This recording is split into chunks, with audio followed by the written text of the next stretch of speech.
Olá, pessoal. Está começando mais um episódio da Resenha Glicogênio, podcast do esporte e do movimento.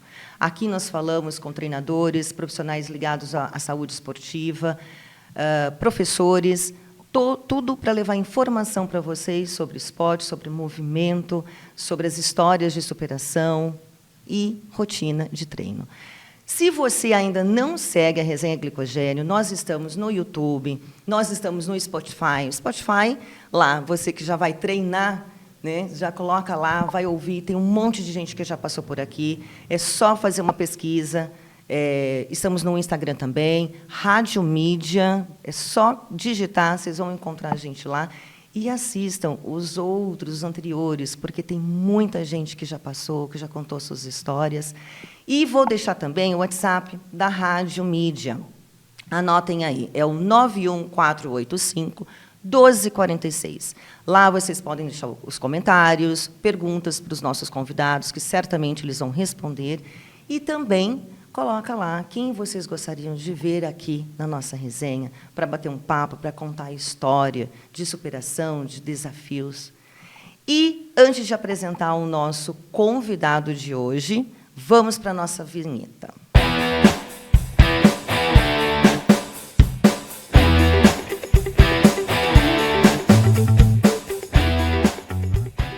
E é isso, pessoal. Hoje nós estamos aqui com mais um convidado especial, Rodrigo Mazzolini. Rodrigo é fisiculturista. Muito obrigada por estar aqui, por conversar com a gente e dividir um pouquinho a tua história. Seja bem-vindo à nossa resenha. Eu que agradeço a oportunidade, o convite, e vamos falar, sim, um pouquinho sobre fisiculturismo. Bom, eu sempre brinco que a gente tem que começar do começo. Então, fala um pouquinho quem é o Rodrigo, como que tudo começou, como que o fisiculturismo entrou na tua vida. Acho que tem alguns passos, né? Então, vamos voltar lá atrás. Vamos sim. Bom, vou me apresentar primeiro. Sim. Eu sou Rodrigo Mazzolini, sou nutricionista e naturopata. Eu sou pós-graduado em nutrição esportiva e estética e formado em terapia ortomolecular. Sou atleta de fisiculturismo e preparo atletas também de fisiculturismo. Eu vejo hoje o fisiculturismo como uma ferramenta de mudança, né? Então, a disciplina que se tem que aplicar para chegar num físico de competição, nem tanto subir e competir, isso é para quem deseja mesmo, né? Mas o físico em si, ele demanda, né, mudanças importantes e profundas ali com relação a hábito e estilo de vida, né? Bom, e como que eu comecei no fisiculturismo? Eu, desde pequeno, sempre tive envolvido com esporte, sempre gostei. Fiquei por um tempo, né, bem apegado ali à questão do futebol. Eu dizia na escola que eu vou estar na Copa de 2002, né? Todo menino, né? Todo mundo queria. Todo moleque gosta do futebol. Era da época, né? E aí sim, joguei futebol por um tempo, brinquei um pouquinho ali na base da Portuguesa, fui dispensado, e aí comecei a me envolver com outros tipos de esporte. E aí que eu conheci a musculação. Eu já tinha certa idade, já tinha 20 para 21, hoje, para musculação, isso já é tarde. Já está velho. Já está velho para começar. A maioria ali começa bem cedinho, adolescente. Inclusive, tem vários clientes adolescentes e me espanta a disciplina deles, viu? Tem alguns que fogem um pouquinho da curva aí. Nossa, como é bonito ouvir isso, né? Porque, só fazer um parênteses, porque falar de pessoas jovens, qual a idade? Não é como você tem toda a razão. Então, a maioria ali ainda está meio perdida no que quer e que deseja da vida, né? E tem alguns ali que foge bastante dessa curva e mostra ali um nível de disciplina, de comprometimento enorme. É muito legal mesmo. 14, 15, 16 Olha anos. Isso. Garotos jovens. Porque hoje, atualmente, difícil, né? Essa garotada, eu falo, tem uma certa disciplina. Parece que tudo mudou. Quando a gente fala da nossa época, parece que era mais... Não sei, nós éramos mais disciplinados, a gente seguia, né, a cartilha. Hoje eu vejo um desvio. Então, quando eu ouço isso, nossa, tem Dá uma esperança. Há uma esperança, há uma luz no fim do túnel, né? A nossa geração foi uma geração que foi criada muito independente, né? Então, os nossos pais vêm de gerações anteriores, onde estavam buscando, né, trabalhar, prosperar. Então, a gente acabou crescendo mais sozinho e se virando por conta. Hoje, essa geração não é uma geração mais protegida, né, mais acolhida ali pelos pais, e aí, por vezes, acaba ficando mais preso nisso, né? E nesses adolescentes eu vejo isso. Parece que eles se descobriram, não é só isso, não é só videogame, não é só smartphone, né? Não é só internet. Existe vida além disso. E aí eles se dedicam e é espantoso mesmo a disciplina de alguns, né? Isso é bem legal. Mas falando agora do Rodrigo lá, né, que começou, você falou que começou na musculação com 20 anos. 21 anos, é. Então, como que foi esse processo até chegar Sim. aqui, né, no fisiculturismo? Então, antes disso no futebol, eu achava a musculação meio chata. Falei assim, isso aí não tem a ver comigo, né? E aí, quando eu fui a primeira vez, eu tive que pagar a língua. Isso. Fantástico. Então, vi mudanças rápidas com relação à sensação de bem-estar, ganho estético mesmo, né? De ganho de massa, redução de gordura. Mudou bastante. Aí comecei a me interessar mais pelo assunto e vi logo no início ali que a alimentação ela tinha uma importância grande, né? Para esse tipo de mudança, de esporte em si, né? E comecei a me aprofundar ainda mais ali, né? E aí sim que eu decidi entrar na faculdade, fazer a faculdade de nutrição. Tranquei por um tempo, eu tinha uma loja de suplemento, né? Que no comércio me tomava um tempo grande. Depois consegui me organizar, voltei com os estudos, concluí os estudos. E vi ali uma oportunidade de competir e usar isso como um vitrine para o meu trabalho, né? Porque o fisiculturismo é a Fórmula 1, né? da performance esportiva, principalmente estética, né? Não só de desempenho. Então, se eu consigo aplicar isso em mim, aplicar nos outros, isso vai me dar autoridade, vai passar confiança para quem procura, né? Ou busca esse tipo de objetivo também. E foi. Minha primeira competição foi em 2016. Foi um ano depois da minha esposa, ela estreou mais cedo, né? E ela estreou antes de você? Estreou antes de mim. Olha! E ela foi longe, ela foi campeã paulista, ela fez bonito. E eu comecei competindo, então, em 2016. No começo, né, você está naquele ímpeto de querer competir, 3, 4 competições por ano. Então, era o ano todo ali em preparação. Depois, esse ritmo vai diminuindo, outras responsabilidades vão surgindo, né? Então, hoje eu participo das competições, mais uma por ano ali, só para eu me manter presente, porque gosto, né, do clima, do ambiente, de backstage, do contexto, né, da preparação, da dificuldade em si, porque a gente sempre sai mais fortalecido ali de uma preparação. Ah, sim. Quando a gente está no processo de para qualquer coisa, né, para qualquer esporte, a gente vai... E é engraçado, quando eu converso com atletas de alto rendimento, eles têm uma característica muito parecida, que eu acho que é o padrão. Calma. É a calma. Eu acho que essa calma ela vem exatamente desse processo, porque eu acho que passa tanto por esse processo, né, de até chegar num pódio, ou enfim, que eles já trabalharam essa parte, né, da calmaria. A calmaria ela vem, ela parece que nada abala. É porque a alta performance ela tem tudo para dar errado. Então é uma combinação de coisas ali que é para não dar certo. Então, todo mundo que está ali na alta performance está mesmo, né, lidando com a dificuldade todos os dias, tendo que lidar com a questão da diversidade. Sim, então, acaba ali lidando melhor com isso. E o legal é que você extrapola isso para outras questões da vida, né, para o trabalho, para estudo, para desenvolvimento pessoal. O estresse, né, um pouco a gente vai e coloca em caixinhas, senão não é aqui, né, e a gente vai trabalhando ao longo do dia. Mas qual foi o momento, você falou que você foi para a musculação, tal, qual foi o momento que, lá na sua cabeça, veio assim, eu quero competir? Porque uma coisa é, eu quero fazer alguma coisa por mim, ou por estética, ou para superar os meus limites, isso é um ponto. E o outro ponto é, eu quero competir. Né? Eu falo que quem é da competição, quem é do treino, eu quero só treinar, eu quero bater uma bolinha, quero saber, mas quando que veio essa vontade da competição? Porque eu acho que existe, sim, uma diferença ali. Quem treina e quem quer competir. Sim. O atleta competidor, ele tem isso lá no íntimo dele, sabe? Ele gosta de competir. E quando eu jogava futebol, eu gostava dos jogos difíceis, né? Não dos jogos fáceis. Então, a gente sempre buscava ali competir de forma competitiva. Então, quando eu comecei a me envolver com a musculação, eu vi que eu podia entregar mais e ser competitivo ali também. Não por questões genéticas, porque minha genética não é muito favorável para isso, mas por disciplina e por trabalho, sim. Então, a gente começou em feiras, em eventos, né, porque não tinha esse acesso que a gente tem hoje pela internet, né, nas redes sociais e tudo mais, para conhecer. Vamos entender quais são as categorias, quais são os critérios, vamos olhar o físico ali pessoalmente, para ver se é algo que está muito longe da nossa realidade. E a gente viu que não, que dava, né?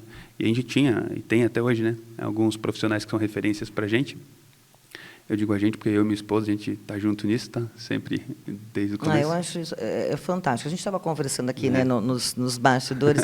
É fantástico quando tem essa união, né, quando os dois caminham juntos. Gente, eu falo que qual é a chave do sucesso? Está aí. Uma delas é essa, né? Eu também acredito nisso, porque a alta performance ela exige da família toda. Então, quem compete sabe, não é só ele, é todo mundo que está envolvido ali, vai de alguma forma ali se dedicar, se sacrificar um pouquinho, né? Então, é bem por aí. Então, a gente passou aí nos campeonatos e olhar e tudo mais e fomos buscar, né, atletas e profissionais da área, que para a gente sempre foi ali uma referência, para a gente estar mais próximo e se aprofundar um pouco mais disso.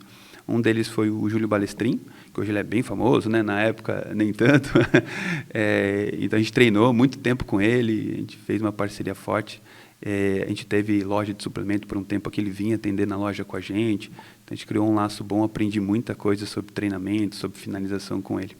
O outro foi o Rodolfo Pérez, que é um nutricionista hoje bem conhecido também, inclusive é coordenador da pós que eu terminei em nutrição esportiva e estética. Ele que me incentivou muito na questão da nutrição, é alguém que eu tenho também bastante carinho. E teve um médico que passou também pela vida da gente, ele já não está mais aqui, mas que eu aprendi muito também, ele chama Odair Manzini Júnior, né? E ele era endócrino, metabologista, entendia muito sobre essa parte de interpretação de exames para atletas, né? Então aprendi muita coisa com ele também, né? Então isso foi alguns degraus, algumas alavancas ali, né? Que me fizeram me interessar cada vez mais ali pelo fisiculturismo, né? Então conhecendo esses profissionais, aí a gente foi se aprofundando mais e vendo que, tem muita ciência aí por trás, tem como a gente buscar informação para mesmo, né, sem uma genética muito favorável, a gente chegar a competir. E deu certo. Desde então, a gente vem competindo, estou dando aí um pouquinho. Você citou alguns nomes, né? Tem algum destes nomes ou alguma outra pessoa específica que te inspirou? Ou é um conjunto? Eu acho que é um conjunto, porque o fisiculturismo em si, ele tem alguns pilares, né? Tem o treinamento, e eu vejo que é onde a maioria ali peca um pouco, é a alimentação e essas questões bioquímicas, né? De uso de ergogênicos, de suplementos. Então, tem muita coisa envolvida ali. Então, você tem que entender das áreas de todas elas um pouquinho, mas, claro, se aprofundar mais em uma delas, a gente não tem tempo de vida o suficiente, né? Para saber muito de todas as áreas. Então, quem eu acredito que fez uma diferença maior para mim na época foi o Rodolfo mesmo, Rodolfo Pérez, nutricionista, que foi a área que eu escolhi trabalhar.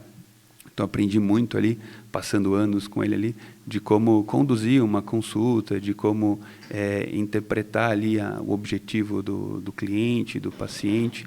Então, acho que ele foi alguém que fez uma diferença grande para mim. Que te inspirou. Te inspirou. Conta para a gente, lógico, a primeira competição eu acho que que fica marcada. Conta para a gente sobre a sua primeira competição e as lições que você tirou dela. Positivas, né? Sempre tem, positiva e negativa. Primeira competição. Mas ela foi curiosa mesmo, né? Então, o Julião, que é o Júlio Balestrin, ele que fez essa minha preparação, né, da primeira vez, e ele olhava assim para o físico, ele falou assim, Rodrigo, a hora que tiver... Rodrigueira, ele falava, Rodrigueira, a hora que tiver pronto, eu te falo. Aí passou 1 ano, 2 anos, e nada. Eu falei, Julião, e aí? E aí, mano? Tô fazendo trampo, tô fazendo a dieta, tô treinando. Não, tem que esperar. E na época, os treinadores tinham disso, sabe? Eles não queriam deixar atletas, né, que não tivessem competitivos de fato subir, porque subiam com o nome deles, né? Então, esse atleta do Júlio Balestrin, já um atleta, um treinador renomado. Então, eles tinham esse cuidado também, né? Sim.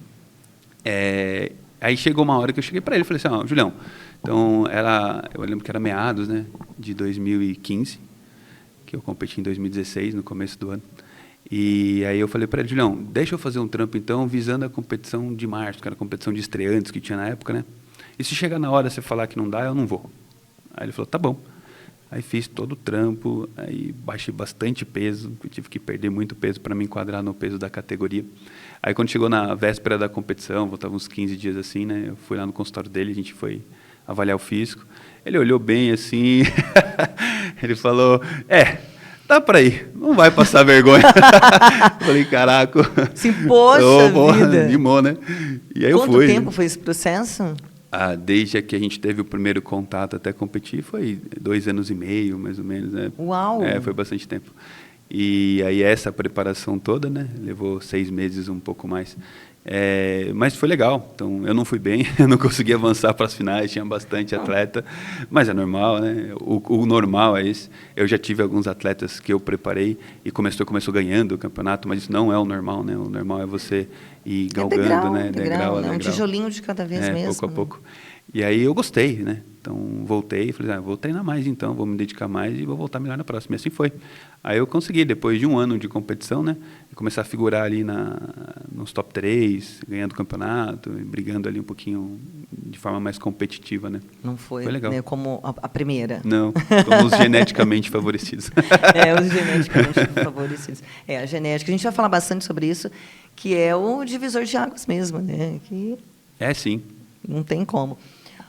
Para você, durante todo esse processo, você falou que aí no começo demorou de 1 ano e meio a 2 anos. O que foi mais difícil para você? Porque tem o treino, tem os horários, eu não sei como é ao longo do dia, quantas vezes você treina, alimentação, o que foi mais desafiador nesse processo? Aí, vamos voltar de novo nessa primeira competição da tua vida. Toda competição ela é assim, né? Ela envolve ali essa disciplina, essa necessidade, né, de estar ali fazendo a mesma coisa todos os dias, né? Eu tenho até um cliente, amigo meu, que ele já comentou: Rodrigão, você fala bem, você entende do assunto, você devia estar mais nas redes sociais e tal. Eu falei, cara, mas eu não tenho o que mostrar, sabe? Eu faço todo dia a mesma coisa, eu acordo no mesmo horário, eu treino no mesmo horário. E aí ele falou uma coisa que ele tem razão, e eu penso muito sobre isso, né? Ele fala, mas Rodrigo, é o que as pessoas querem ver. Elas querem ver alguém fazendo as mesmas coisas todos os dias, né? O que você prega aqui no seu consultório. Eu falei, E aí isso me martela ainda até hoje, né? Uma hora eu vou começar a desenrolar um pouco mais. Soltar mais. Já começou, já começou. Por aí. Então, eu acho que a dificuldade maior é a questão da disciplina em si, mas se a gente for citar os 2 pilares principais, aí, a questão do treino e da dieta, a dieta com certeza é um desafio maior, né? O treino são 1, 2 horas ali que você vai se dedicar para treinar de maneira eficiente, né? Para o objetivo ali em si. A dieta não, a cada 3 horas ali, dependendo, você vai ter que estar comendo, um volume de comida grande tem hora um volume de comida pequeno, então hora empurrando comida, hora passando muita fome, né? Então, a dieta, com certeza, é o desafio maior. É onde o bicho pega. É onde o bicho pega. E para todo mundo, né? Para todo mundo. E para qualquer coisa. A dieta, ela é que o ato de nos alimentar, né? O alimento em si, o ato de comer, ele vai muito além de questões fisiológicas, né? Então, a gente se alimenta por questões sociais, por questões emocionais, por questões culturais. Então, é algo que está muito, muito lá no íntimo, né, da gente. Então, é um desafio mesmo. Então, quando você tem que abrir mão de coisas, né, para chegar naquele objetivo ali, é mais doído. É doído. Para mim, a dieta ela é um negócio doído. Eu falo que o ápice é quando você... Eu ainda não cheguei lá. Quando você pesa a comida. Quando você pesa a comida, assim, agora sim, agora eu cheguei no nível, no nível, né, altíssimo. Porque eu acho...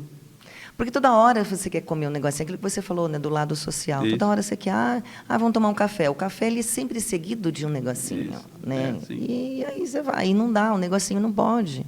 Mas eu vejo que o pesar a comida eu tenho muitos clientes ali que tem uma resistência grande com isso mesmo. Eu tenho. Eu vejo, e parece ali que é simples, né? E o comer de maneira intuitiva, ele não é um problema quando você está bem com o teu peso, você quer só manter o que você já conquistou, sabe? Agora, se você tem um objetivo maior, você vai ter que entregar mais, fazer mais do que a média faz. E o pesar, ele faz parte, não tem jeito. Hoje mesmo, fora de competição, a gente pesa tudo, come tudo ali pesado e calculado. Acaba que se torna um hábito, né? Me dói ouvir isso, porque vai ser para o resto da vida. Vai. E, assim, é importante, é um treino cognitivo. Você não precisa pesar sempre. Você não vai estar numa questão social, num jantar, num almoço, por exemplo, e pesar. Mas se você, por exemplo, pesa isso com frequência em casa, você vai ter uma boa ideia do quanto é uma porção adequada para você. Você já começa, entra, né? É um hábito, a rotina, você já sabe. Eu brinco que é como as pessoas que correm. Pergunta para alguém que corre quanto tempo ele faz 5K. Ele vai falar para você a fração do segundo. É assim. Aí você pergunta para a pessoa, quantas gramas de comida você comeu no almoço? Ah, não tenho a menor ideia. Não faço ideia, não faço ideia. Seguindo ali do treino, né, já que a gente está falando da alimentação, treino, como que é o teu treino? Uhum. Conta um pouquinho da tua rotina de treino atualmente. Ou você falou que faz todos os dias a mesma coisa, né? É o básico bem feito todos os dias. Conta um pouco da tua rotina de treino. O treino ele tem algumas nuances, depende muito ali de biotipo. Eu tenho um biotipo mais ectomorfo, né, que é um biotipo mais magrinho, então eu não posso, com um volume de treino muito alto, eu não respondo muito bem assim. Então, meus treinos têm que ser mais curtos, intensos, né, não tão frequentes, senão eu acabo tendo dificuldade de manter e desenvolver mais massa muscular. Então, isso varia muito de pessoa para pessoa. Aquele biotipo mais meso-prendomorfo, aquele atlético, mas que ganha um pouquinho de peso com mais facilidade, ele já precisa de um volume de treino um pouquinho maior, então isso muda um pouquinho, tá? Mas para mim, eu treino de 3 a 4 vezes por semana, musculação mesmo, tá? E nos demais dias eu faço exercício aeróbico. No frio agora eu confesso que eu tenho falhado um pouco no meu aeróbico, sabe? Mas, como é o seu aeróbico? Mas o meu aeróbico é levinho, por uma questão de biotipo mesmo. Já fiz cardio bem pesado assim, mas meu físico ele some. Então eu tenho que fazer um cardio mais levinho, é mais frequente assim, né? Mas é um cardio onde eu mantenho frequência cardíaca ali em torno de 110, 120 por 30, 40 minutos. E o que você faz? Corrida? Eu gosto mais de caminhada, bicicleta, essas coisinhas. Bicicleta ergométrica e caminhada. Caminhada eu adoro. Corrida não? Não, meus joelhos já não me permitem mais, sabe? Da época do futebol. Tem isso, né? Então, as sessões, elas são sessões 3 vezes ao dia, 3 vezes a semana. De 3 a 4 vezes por semana, com duração ali de 50 minutos a 1 hora. Meus treinos são curtos, eles não passam disso, não. E cardio de 30 a 40 minutos nos dias que eu não treino. Mas isso também é como você disse ali, tudo tem que ser visto pelo biotipo da pessoa. Exatamente. Dependendo, de acordo com o biotipo. Exatamente. A minha esposa, por exemplo, ela tem um biotipo hoje, mais mesomorfo, mais atlético, mas ela tem aquele pezinho no endomorfo, que ganha peso com mais facilidade, né? Eu brinco com ela que se ela curtir foto de comida no Instagram, ela está ganhando peso, né? Então, para ela, a dieta tem que ser mais... é triste. É triste, né? É triste. Você bateu o olho, é isso aí mesmo? Você bate o olho assim, já engordou. Pronto, já engordou. Já engordou só de olhar, é triste. E é biotipo, aí tem que conversar com Deus lá para na próxima aí ser diferente. A hora que você subir, né, ou sei lá, você conversa, bate um papo, né? Então eu ela, mas por quê? Comigo, né? Logo comigo. Então ela tem que manter um cardio constante, todos os dias ela faz, é bem disciplinada nisso, um volume de treino um pouquinho maior. Então essas questões de treino, de dieta, muda muito. É isso que é o legal, né? É essa questão da individualidade, você personalizar mesmo o protocolo, toda a estratégia.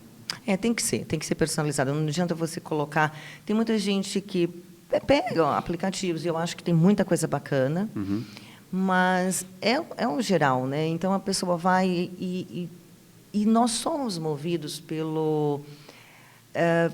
objetivos. Eu atingi um objetivo, eu olho no espelho e falo assim, está mudando. Motiva. Não é só motiva, exatamente. Então, acho que tem que ter esse olhar, porque tudo tem que ser personalizado. Olha só, de repente, você não tem que treinar todos os dias. De repente, tem alguém por aí treinando todos os dias. Assim, eu treino todos os dias e não estou atingindo os meus objetivos. Será que você tem que treinar todos os dias? Isso, esse é o ponto.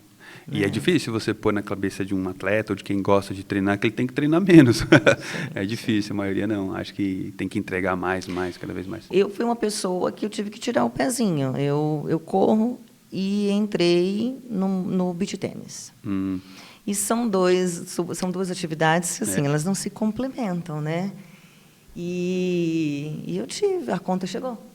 Já não tenho mais, né, não tenho mais os meus 20 aninhos.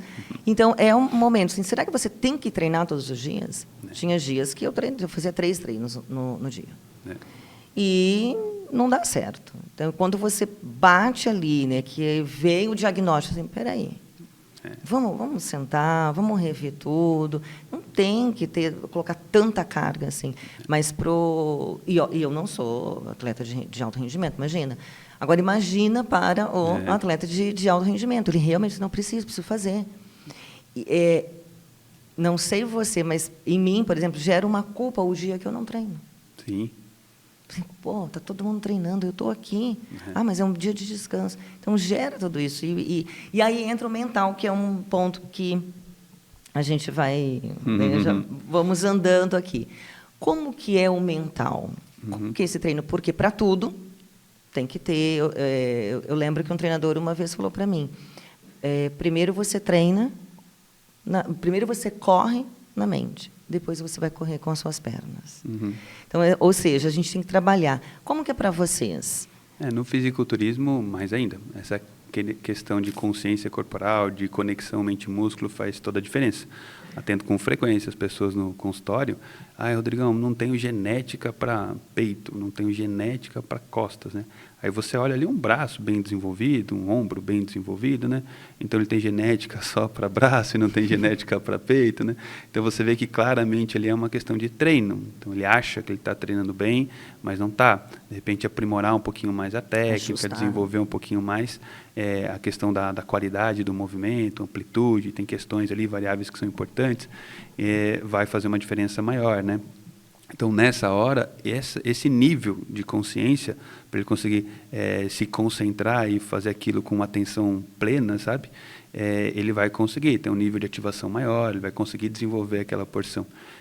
Na época que eu treinava com o Júlio, isso é o que ele pontuava muito, e eu nunca vi ninguém treinar como ele, sabe?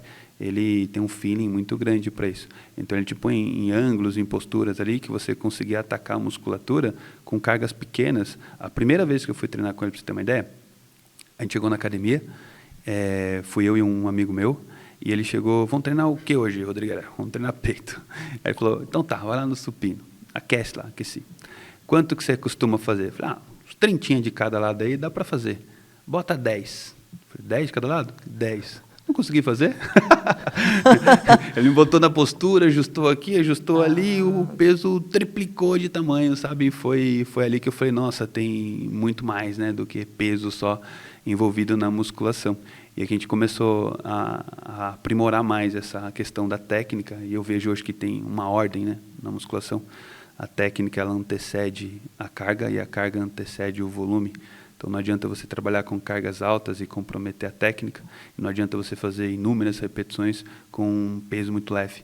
Então, você tem que trabalhar nessa ordem. Então, vai aprimorando a técnica com tempo. Então, está dominando a técnica. Eu ouço isso 3 vezes por semana. Então, você está bem assessorada. Eu ouço isso 3 vezes por semana. Não coloca, porque a gente quer colocar o quê? Peso. Se não, coloca peso, coloca peso. Calma. Primeiro, você tem que fazer o movimento certo. Você tem que ter a conscientização do movimento. Isso. Depois a gente vai para carga. Depois vai progredir carga. E tudo é assim. Eu vejo clientes que eu atendo que correm, eles estão correndo, começou a correr agora, está com 5K e pula para 10, 15, aí está longão. Isso. É assim. Então tem que ter essa paciência mesmo para ir progredindo. E entra a cabeça. Sim, cabeça. O mental. Porque você, não, mas eu tenho uma prova. Não, porque já está ali. Então eu preciso acelerar. Ou lesionou, está saindo de uma lesão. Não precisa acelerar. E não é o precisa acelerar, esquece. Esquece aquela prova, está lesionado, esquece. Mas é difícil. Como que você, Rodrigo, lida com os altos e baixos? Eu sei lidar muito bem com os baixos. Eu acho que aí você ter um suporte é bom. Essa questão que a gente falou de ir em casa, né, do marido, da esposa, né, da família, tá junto ali, ver que um dia um não está tão bem, o outro dá uma levantada, né, um somando com o outro é legal. No fisiculturismo, você tem um coach que te ouve, né, isso aí é bom também.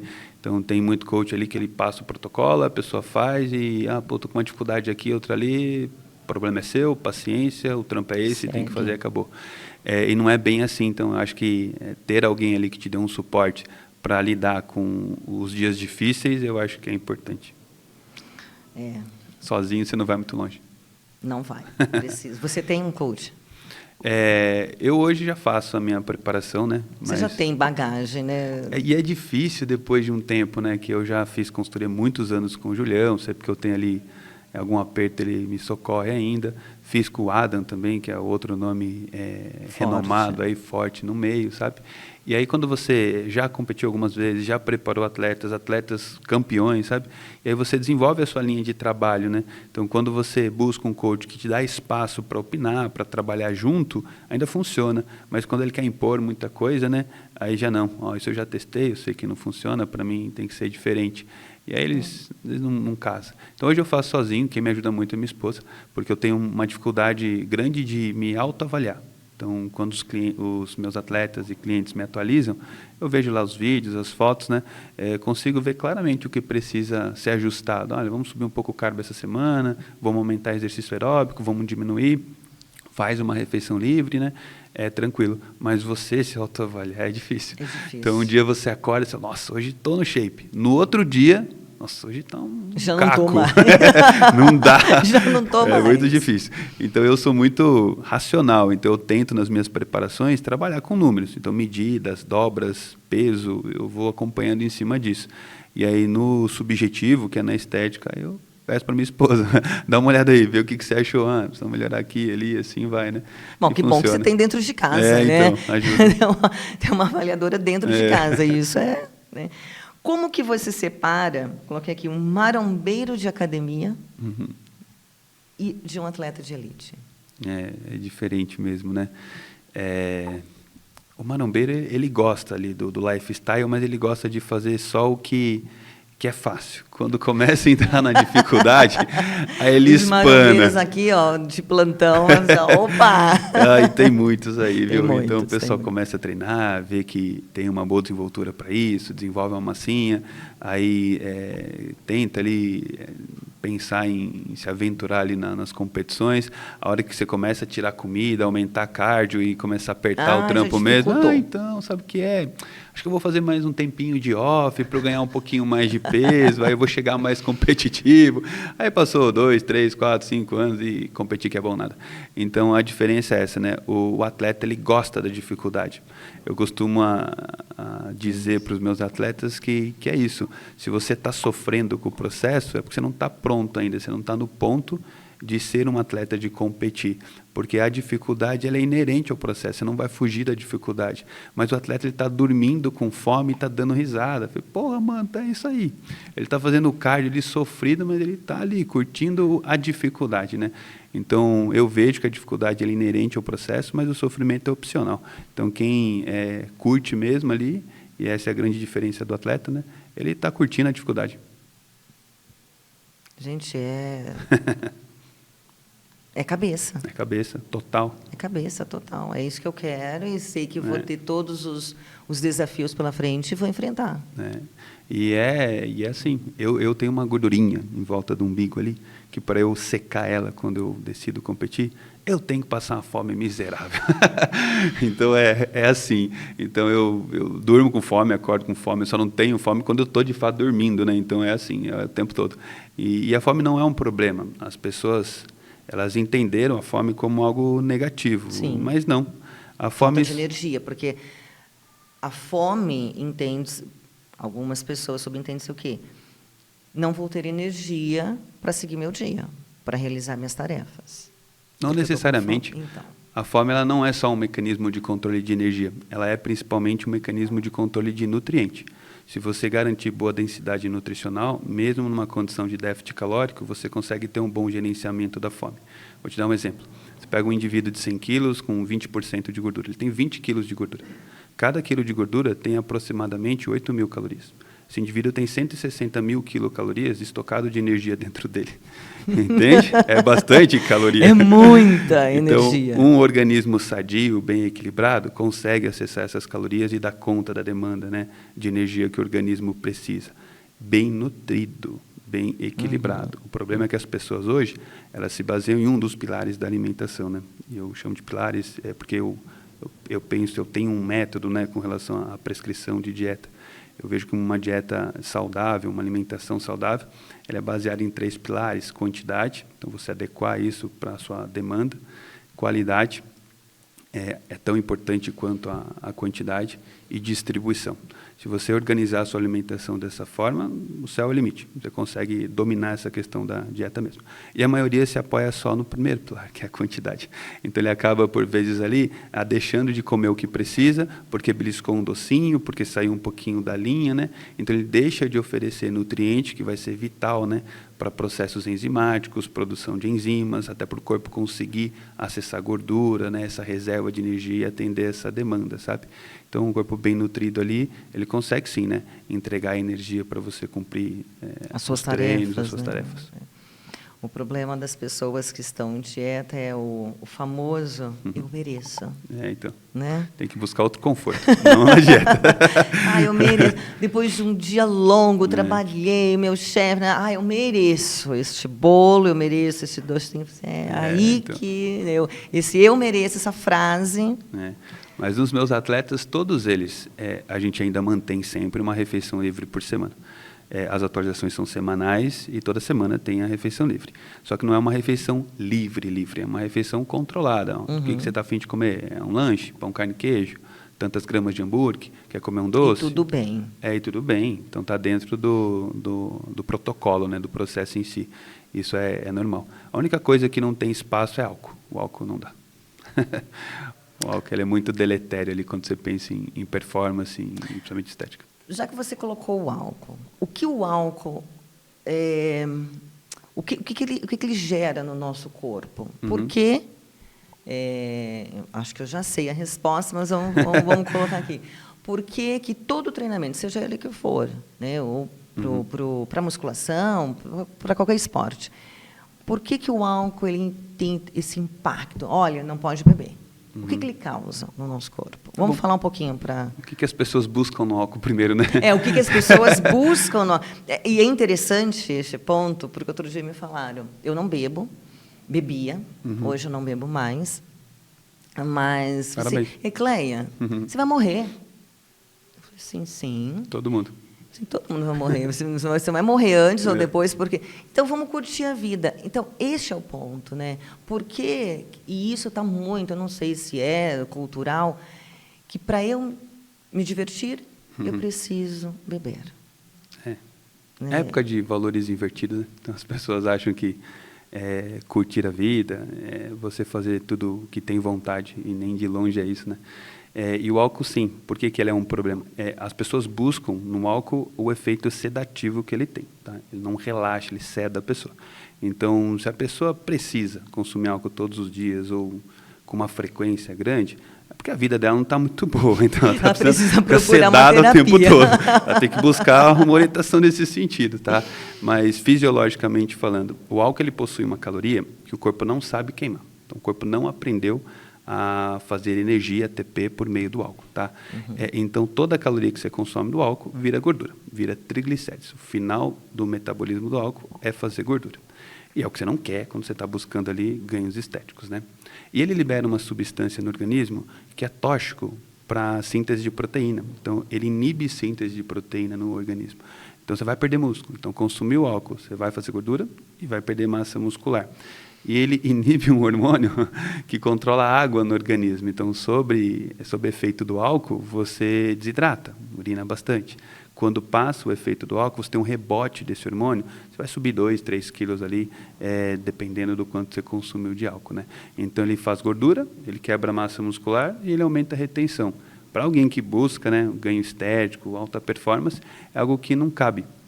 Você quer comer um docinho, quer fazer uma refeição livre, né, um pouco mais palatável, você tem algum aproveitamento ali ainda. Do álcool não, é só prejuízo.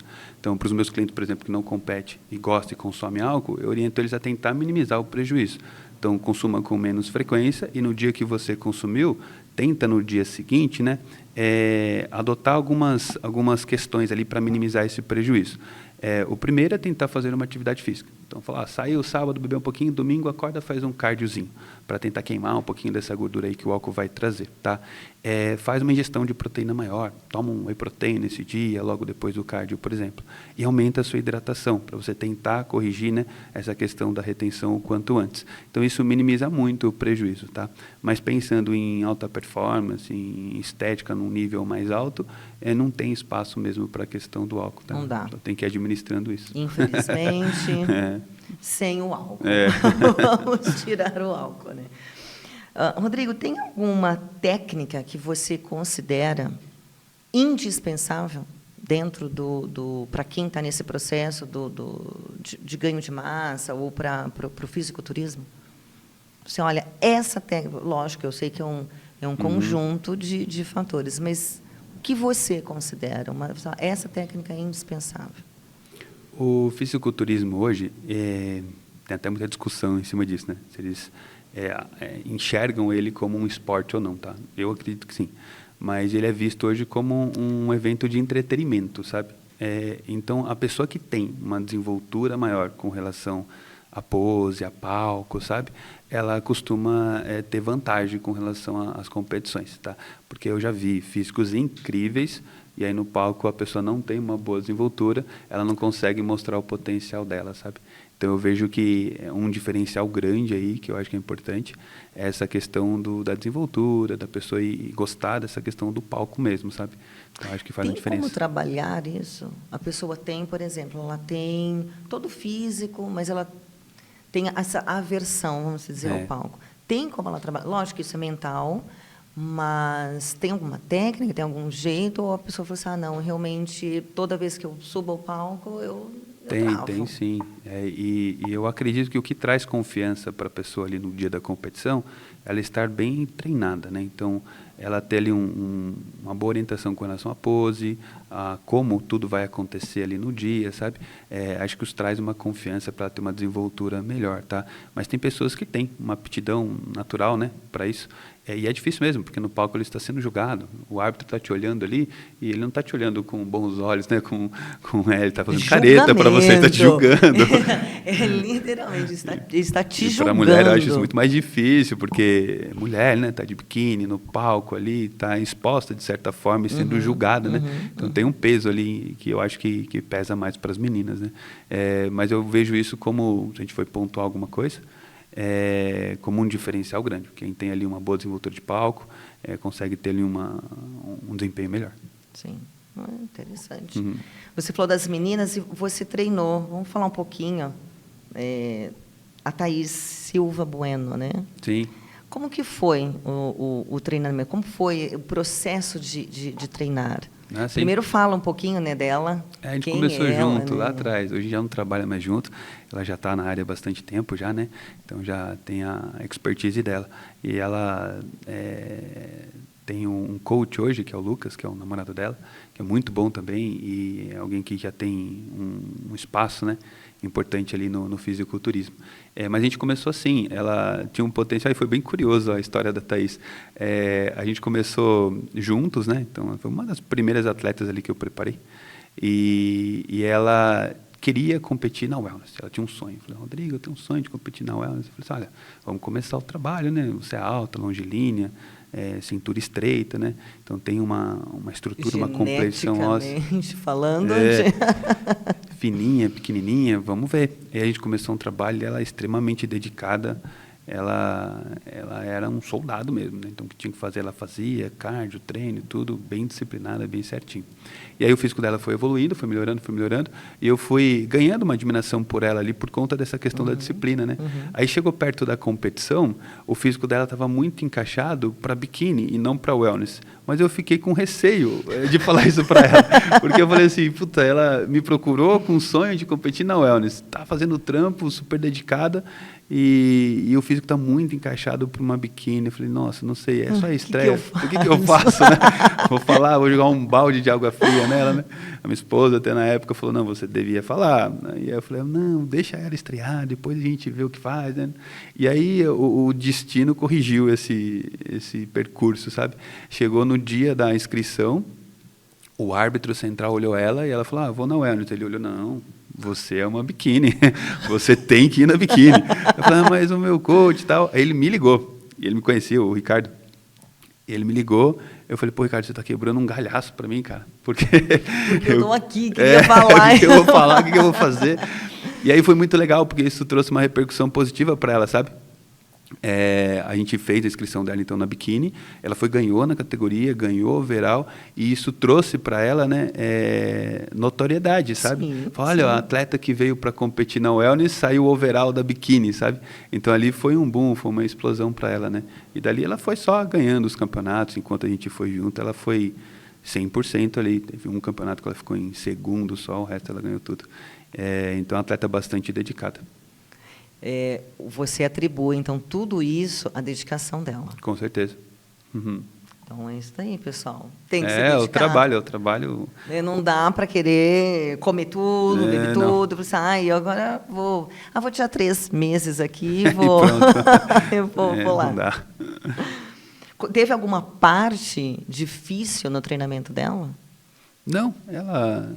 Olha que espetáculo, né? Então, e a gente nem chegou a usar nada de recurso ergogênico, de hormônio, nada. Ela, por bastante tempo ali, dedicou ali no natural mesmo. Então, e a Thaís, ela tem esse potencial genético aí. Ela é bem diferenciada. Mas eu vejo o fisiculturismo hoje, eu tenho outros exemplos ali no consultório de clientes que viraram amigos e competiram, e eu vejo ali que o fisiculturismo fez uma mudança muito grande na vida deles, né? Alguns chegam com um potencial muito grande, não acreditando no potencial dele, e aí quando começa a desenvolver o trabalho, vai, compete e vai muito bem, ganhando a categoria, né? Outros chegam ali com um físico não muito bom, sem a intenção de competir, mas vão se envolvendo tanto com a rotina, com o estilo de vida, que resolvem, né, encarar o desafio ali, competir, e sai bastante fortalecido ali, passando a dominar o seu ambiente e a influenciar pessoas, né? E acho isso muito legal. Isso é muito bacana. Né? Tem algum exemplo, já que você trouxe isso, tem algum exemplo que você gostaria de compartilhar aqui com a gente, de um aluno, cliente? Tem vários, que eu lembro aqui de cabeça, assim, tem o Wallace, fenomenal ele, então um físico muito bom, começou a treinar, ele não acreditava muito no potencial dele. Isso é fantástico da pessoa, você acredita mais em mim do que eu mesmo. E ele é fora de série, ele tem um desenvolvimento hoje muito grande, ele logo mais vai competir de novo e vai competitivo, e qualquer competição que ele entrar, ele vai entrar competitivo. E tem o Andrezão, o André também foi alguém que chegou ali com um estilo de vida, né, bem longe do que o fisiculturismo ali propõe, e ele foi mudando isso, ele se transformou, é uma pessoa que competiu muito bem e que influencia muita gente hoje, é um cara que eu tenho muito carinho, gosto muito dele. Tem vários outros, não ficar falando aqui eu vou acabar faltando com alguém, né, que vai ser ruim. Tem o Sergião também é alguém que fez uma mudança muito grande, lá no estúdio mesmo com a gente, né, a Gabizinha, a Alas. É isso, eu falar de mulheres, tem mulheres que buscam... Tem. A Gabi Alas mesmo, que vai competir agora, acho que é dia 27, 28. Tem umas 2 semanas ali para a competição dela. A sua esposa ainda compete ou não? Compete. Ano passado ela não foi, que a gente estava fazendo umas mudanças lá no estúdio, né? A gente tem um espaço e aí a gente precisou se dedicar àquilo. Mas esse ano ali a gente pretende, no final do ano, ali, competir juntos, que é muito legal, um casal competindo. Então, a Gabi Alas, ela chegou para a gente... toda tímida assim, querendo competir, mas não sei, será que eu levo o jeito? Vamos fazer um trabalho, né? Porque ela era bem magrinha, ela pensava em competir na biquíni para ganho de massa. Não, é um fenômeno. Ela começou a ganhar massa muscular de um jeito assim que raramente você vê, né? Então hoje é uma atleta wellness que já tem títulos overall, né? Que é o campeão absoluto ali da categoria. E é extremamente competitiva. Qualquer campeonato que ela for hoje de fisiculturismo, ela vai chegar competitiva, né? Então, tem mulheres, sim, né, que também conseguem, por meio do fisiculturismo, fazer grandes mudanças. Você falou muito do wellness, biquíni. Fala um pouquinho, era para ter falado isso um pouquinho lá atrás, mas quais são as categorias? Basicamente, as categorias são Men's Physique, que é os de bermuda, que a gente chama, né? Aquele físico, antigamente era um físico mais de praia, hoje os Men's Physique estão enormes, né? Aquele ombro mais largo, abdômen simétrico, cintura estreita, né? Com um desenvolvimento menor de membros inferiores, então eles competem de bermuda. Então tinha essa proposta, né? Hoje eles têm tomado proporções maiores, tanto que algumas federações estão querendo pôr limite de peso até para o Men's Physique, para segurar um pouquinho a questão do padrão. Depois você tem a Classic, isso no masculino, né? Que aí já tem ali um bom desenvolvimento de pernas também, é um físico mais em X, ombros largos, cintura estreita, pernas mais robustas, né? E tem um limite de peso por categoria para para Men's Physique, para Classic Physique. Depois você tem a Bodybuilding. A Bodybuilding na liga profissional ela é dividida no peso 212 libras, né, que dá 96 quilos, e no aberto, né, na Open, que é acima de 96 quilos. Né. Aí já pede um físico mais freak, aquele bodybuilder mais maçudo mesmo. Que aquele sabe? acho que é o que a gente está todo mundo acostumado. vê. É, que todo mundo... É o mais antigo é o bodybuilder, mesmo. Né? É o bodybuilder. Ele é assim. Nas meninas a gente tem a Bikini, que é um físico que pede um padrão mais slim, então meninas mais longilíneas, ossos mais fininhos, né, cintura mais estreita, né, com um desenvolvimento muscular assim mais moderado, né, mais leve, então não é nada muito intenso. Aí você tem a Wellness, que foi uma categoria que surgiu no Brasil, hoje ela é mundial, né, mas surgiu aqui, então ela pedia cintura estreita, bumbum e coxa um pouquinho mais desenvolvida, tronco mais sequinho, né, então é uma categoria que a gente chama de Y, né, então um tronco mais estreitinho, quadril e coxa mais desenvolvidos, né. Aí a gente tem a Women's Physique também, que daí é um físico mais robusto, né, e parava por aí. Hoje já voltou, né, em algumas competições, o fisiculturismo feminino, que daí já é um desenvolvimento mais expressivo mesmo, né, maior. Eu acho que você ficar ali na Bikini, o Wellness, tem a Figure também, que é bem parecida ali com... bem parecida não, tem algumas mudanças, algumas diferenças ali com relação às demais categorias, mas é um físico num Y propriamente dito, né, então um ombrinho um pouquinho mais largo, cintura um pouquinho mais estreita, pernas um pouquinho mais finas, né? Muda um pouquinho. Mas nas meninas, Bikini, Wellness, Figure, Women's, as principais categorias. Nos meninos, Men's Physique, Classic e a Bodybuilding, né? Sim. A sua é? Eu vou na Classic, é o que cabe para mim, o que minha genética me permite. A genética te permitiu. Bom, a gente já falou aqui, né, o quanto a dieta, né, para quem treina, quem está ali fazendo o fisiculturismo, o quanto é importante. Você segue uma linha, você defende o fisiculturismo natural. Não tem como a gente não entrar, né, quando a gente fala de fisiculturismo, não tem como a gente não entrar nesse mundo da dieta e dos anabolizantes. Né? Então, você defende o fisiculturismo natural, ou seja, não tem o anabolizante. Como que é competir nesse mundo que a gente sabe, né, que tem muita gente que faz o uso? Fala um pouquinho da tua opinião, como você enxerga isso? Na realidade, eu não defendo o fisiculturismo natural. Eu acho que isso é uma escolha de cada um que decide competir. Não vejo problema no uso do esteroide, né, de maneira bem feita, né, dentro de um contexto adequado, tá bom? Tenho atletas que são natural, que optaram por isso, e competitivos, mesmo em ligas ali de atletas hormonizados, né? E eu acho que isso é uma escolha de cada um. E não vejo isso também como um bicho de 7 cabeças. Eu acho que é mais mito. Da forma, né? Como as pessoas colocam, né? Sim, isso do que qualquer outra coisa. Então, o esteroide é um medicamento como outro qualquer. E como todo medicamento, ele tem colaterais. Então, desde que você faça um uso, né, dentro de um contexto adequado, é um risco que você consegue administrar, tá? O que é um uso dentro de um contexto adequado, ou um bom uso, né, de esteroide e recursos ergogênicos? Você usar ele com todas as variáveis ali ajustadas. Então, vai usar esteroide? Esteja regular com seus treinos, num nível de treino mais alto, tenha consistência com a sua alimentação, que isso vai minimizar muito o risco dos colaterais, tá? O problema do uso dos esteroides é esse uso fora de contexto. Então, as pessoas usam esteroide esperando que ele vá corrigir que ele vai trabalhar sozinho, né? Uma dieta ali ruim ou um treino ali não tão intenso, sabe? Então, aí que é o problema. Então, quando você usa o esteroide fora de contexto, ou seja, com um volume, uma intensidade de treino baixa, uma alimentação desequilibrada, você tende a ter poucos ganhos, né? E quem usa dessa forma acha que está tendo poucos ganhos, não porque não está se dedicando direito aos treinos ou à dieta, né? É porque está usando pouco. Aí ele passa a usar mais e ele entra no abuso. É onde vem os problemas maiores, né? Então, do mau uso para o abuso é um pulo. Então, é aí que você tem que ter um certo cuidado. Então, uma conscientização, né? Isso é o mais importante. Então, o que eu faço em consultório ou na preparação dos meus atletas é isso. Se ele decide usar o esteroide, eu vou orientar ele para que ele faça o melhor uso possível, pensando em preservar a saúde dele. Então, a gente vai monitorar com exames, orientar com relação à dose, e se precisar cortar, ele vai ser orientado assim, e assim vai. Então, a decisão é do atleta, não cabe a mim julgar, né? E o meu trabalho é fazer com que ele tenha um risco menor durante o uso, tá? Então, o que a gente faz? Mas ajuda muito, viu? Ajuda muito. Ajuda bem. Ajuda bem. Tem algum que chega lá no teu consultório e fala assim, não, eu não quero, vou seguir a linha 100% natural, ou hoje não tem mais isso? Parte da consulta é perguntar, né, com relação ao uso de medicação, de hormônios, de ergogênicos e tudo mais. E muitos não usam, não têm intenção de usar mesmo, né, e conseguem desenvolver ótimos físicos, porque isso depende muito de questão genética, que nem a gente citou, sabe? É o determinante.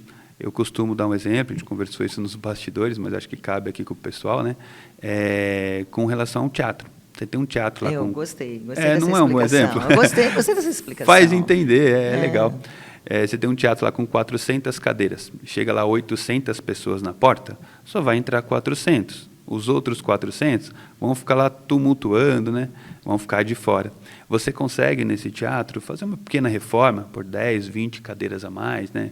Melhorar um pouquinho, né? Essa questão, mas você não consegue fazer grandes mudanças. Então, o uso de ergogênicos é assim, depende do número de receptores que você tem, mionúcleos, células satélites, então tem questões genéticas envolvidas, né, que determinam essa questão do ganho. Você consegue, com estratégias, né, dos próprios recursos ergogênicos, de dieta, de exercício, aumentar o número desses receptores, melhorar essa estrutura, mas é um aumento discreto, não vai trazer grandes mudanças. Então, o determinante mesmo aí, com certeza absoluta, é a questão da genética. Não sei se é bom ou ruim ouvir isso, que é a questão da genética. Assim, poxa... se a pessoa eu vou ter que me esforçar um pouquinho mais, é isso.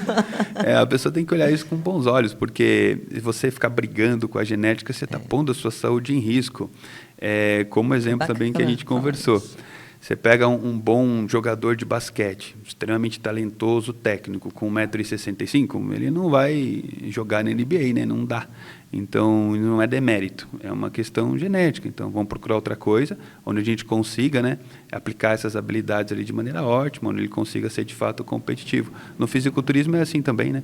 Então, se a pessoa tem um ótimo desenvolvimento muscular natural, ele certamente vai ter um ótimo desenvolvimento muscular hormonizado, e ele não vai precisar usar muitos recursos ergogênicos aí.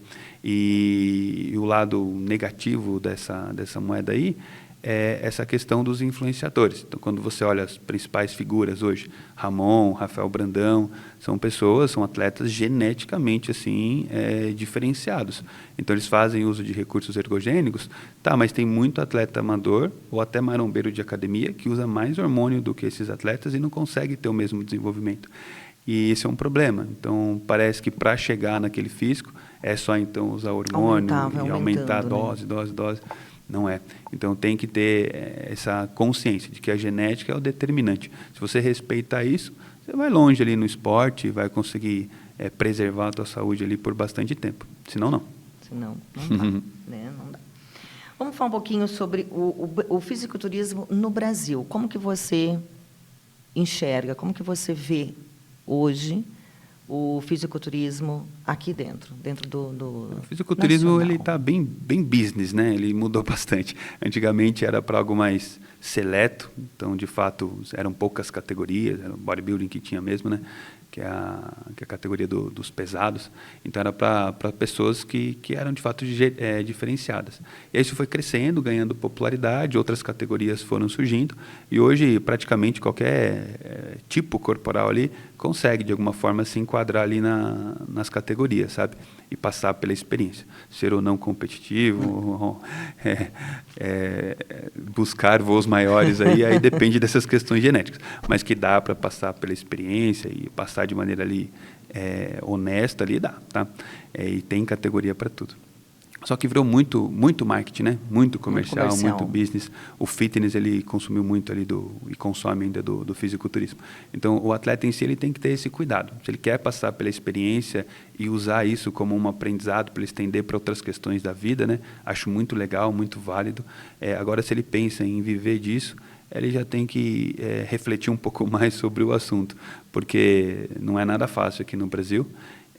Para você, por exemplo, disputar uma liga profissional de maneira competitiva, você vai ter que investir bastante em dieta, aí essa questão de qualidade começa a mudar muito.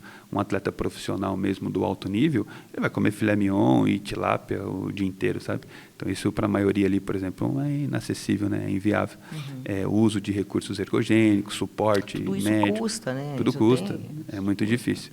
Então, vejo hoje o fisiculturismo como um mercado forte ali no fitness, e que tem que ser explorado ali com bom senso, porque senão eles vão usar o atleta ali para extrair o máximo da imagem dele, depois ele descarta e vem o próximo, sabe? Então o atleta ele tem que se valorizar, ele tem que se posicionar para que ele explore o meio e não deixe o meio explorar a imagem dele. Né? Bacana, é bem isso mesmo. Você já passou por alguma situação marcante ou inusitada nos bastidores de uma competição? A gente está caminhando para o final aqui, ó. Eu competindo uma vez teve uma situação que foi curiosa. Eu tive uma cãibra no abdômen durante uma pose no meio do palco. Foi terrível. Foi terrível. Então você encaixa a pose e para quem posa, sabe, né? Você faz força, muita força ali, né? Então, e você não está bem, você está desidratado. Aí você está ali posando, vai fazer uma pose de duplo bíceps, não é só o bíceps que você está contraindo, é abdômen, é coxa, é tudo. Para mim, o corpo inteiro. Nossa, aí deu uma cãibra, ali foi bastante inusitado. Você estava no palco? No palco, posando. Aí tive que segurar e ali foi. Porque cãibra dói. Dói, no abdômen ainda eu bastante. tenho na panturrilha e dói muito. Bom, a gente está chegando no finalzinho do nosso bate-papo, a gente poderia ficar aqui um tempão, né? Temos um quadro aqui que é bate e volta. Eu vou falar uma palavra, uma frase, e você, o que vier na tua cabeça. Tá bom, vou tentar. Vamos lá? Vamos. Começando. Suplemento indispensável.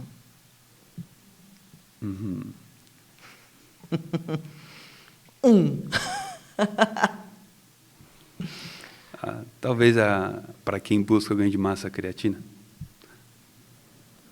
Bom, esse eu uso. Maior inspiração. Maior inspiração.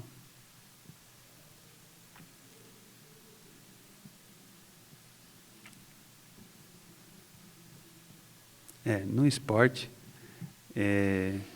eu tenho para mim quem passou, né, pela minha vida ali, e uma gratidão grande, tem o Júlio Balestrin. Acho que ele passou por grandes desafios, e ele é uma inspiração de determinação para mim.